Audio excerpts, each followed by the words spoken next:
Welcome to the Brain Coffee Podcast, where doctors Eric Luthard and Albert Kim unlock life's little mysteries about health, wellness, entertainment, technology, and how the brain makes sense of it all. Sit back, relax, and open up your mind. I just saw a patient the other day, and I was just so struck by how the entire family. I mean, this happens so often. You've seen this too. How the whole family gets together, rallies behind the patient, helps the patient see through their treatments. Even helps them take walks every day. Right. And I wonder if just physical strength, physical resilience, mental resilience, that helps. It's an interesting constellation because so often these patients want to have some level of control. Right. The question they always ask me is, can I change my diet to help fight this? What do you tumor? say to that, by the way? I say well-balanced, nutritious diet is I do the too. way to go. I say not a lot of sugar drinks either. Yeah. The PET scan is a sugar scan. That's basically. right. That's right. That's right. Yeah. And so I think people really want to have a sense of what factors can they control. And one of the things I think that you see when a patient is confronted by a brain tumor is that it really kind of strips away all the superficial stuff, and you kind of see people as they are. Yeah, that's true. And I think that you see a lot of variability in how people cope, and kind of with something that nobody ever wants to be told, that you have a brain tumor. I have some thoughts about this too.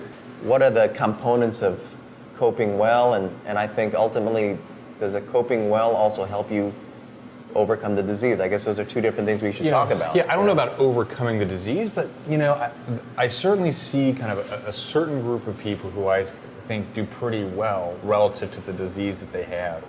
And I think it has a lot to do with stress coping mechanisms. And you mentioned it. You mentioned it earlier that, for instance, in mice, if people get steroids, that it can potentially make the tumor worse. Yeah, right? no, that's right. And I think that we know, that in the setting of stress, our cortisol levels go up, and that inhibits our immune system.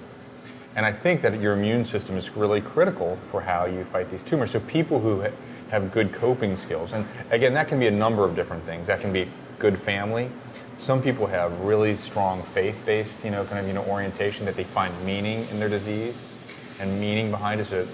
Or maybe it's meditation, but people who can manage their stress, it seems to me at least, on average, do better with kind of some of these really dire malignant brain tumors. Yeah, I agree. I mean, I guess even down to them making it to the treatments, right? That's right. Right, because if they're not physically able to face that treatment that day, they're not going to get to it. So that's right. I think in a practical sense, and also maybe more in a sort of more emotional, spiritual sense, I think it helps these people. But absolutely, family is just so important. Actually, it's amazing. I don't see that many patients in whom the family doesn't, sort of rally behind them when the brain tumor strike. That's right.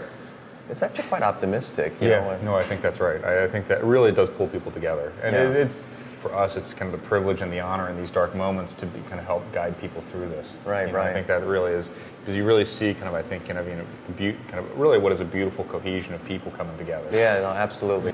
We mentioned family structure. You mentioned the spiritual side of things, helping you cope. What do you? I mean, exercise. I have to think exercise. Yeah, exercise. Yeah. I've had some patients who are really exceptional athletes. For instance, who are triathlon runners who seem to do pretty well. Right. When you think about our last BrainWorks, that was based on a patient who was a triathlete, and he's doing unbelievably well. No, you're right. I remember one patient. Even on the chemotherapy, he was doing like 5 miles a day, which is I can't even amazing. Do 2 miles a day. Right. Yeah. No, I think it certainly helps out. Actually, and it's not only on the patient side. This is kind of just an interesting aside. They talk about doctors having a substantial amount of burnout. I mean, me personally, and I think what I see from you. Yeah. I mean, we love our job. I don't really feel it that much, but I can understand that in other doctors. And the only thing that seems to reliably suppress that burnout in doctors is exercise also. That's right. That's right.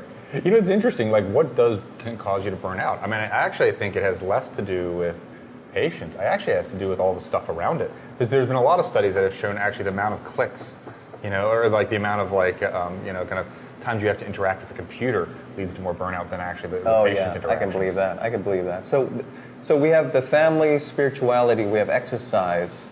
I mean, another thing I might think about is meaning, joy, purpose. You know, I was maybe add to that meditation. Right. You know, like mindfulness. I don't know that this has been tested in brain tumors, but I know that mindfulness has been looked at for depression and Alzheimer's, and it seems to have, certainly for depression, has a beneficial effect. So mindfulness meaning like I'm thinking about what I'm thinking or feeling right now. That's yeah. So I mean, there, you know, mindfulness is is kind of a more, I guess maybe secular or more kind of you know scientific term for what a lot of people refer to as meditation. Oh, okay. You know, where basically you go into a state of calm presence. You don't ruminate about ideas. And there's a number of different methods that you can do to achieve mindfulness. Some people kind of think about different parts of their body in series, so they really become present to the moment. And it seems to reduce a lot of brooding, ruminations, which are associated with stress, and that affects, again, cortisol going up and down. And so they reduce their cortisol levels, and that seems to be helpful for people kind of who are elderly and be somewhat preventative for cognitive decline and helps in depression. It makes sense. My parents are actually Buddhists, so I heard a lot about meditation growing up. But Did your parents meditate? Yeah. Really the breathing, and it sounds a lot like this mindfulness. It's really about the breathing. Yeah, you first. focus on body elements. That's right. And then not judging what thoughts or emotions come into your head, but just letting them sort of come in and out. That's and right.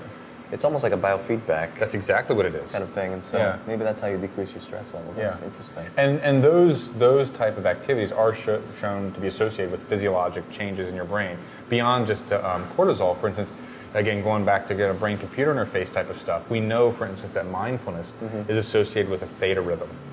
And theta rhythms are associated with frontal lobe and hippocampus, and basically those areas that you see an increase in theta rhythm. So it seems to be better in training your frontal lobe and your hippocampus for I think general integration of information.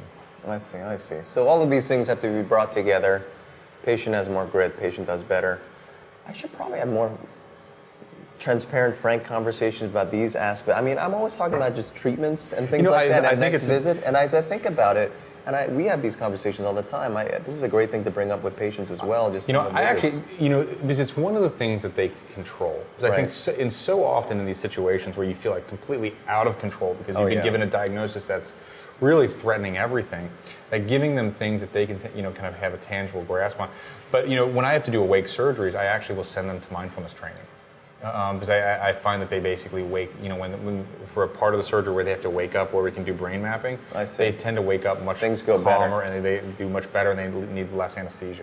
Oh, well, that's interesting. But I think your point of like, hey, let's talk about this on a regular basis is actually a really good one. Yeah, I think I'm going to start doing that. I think that's right, actually.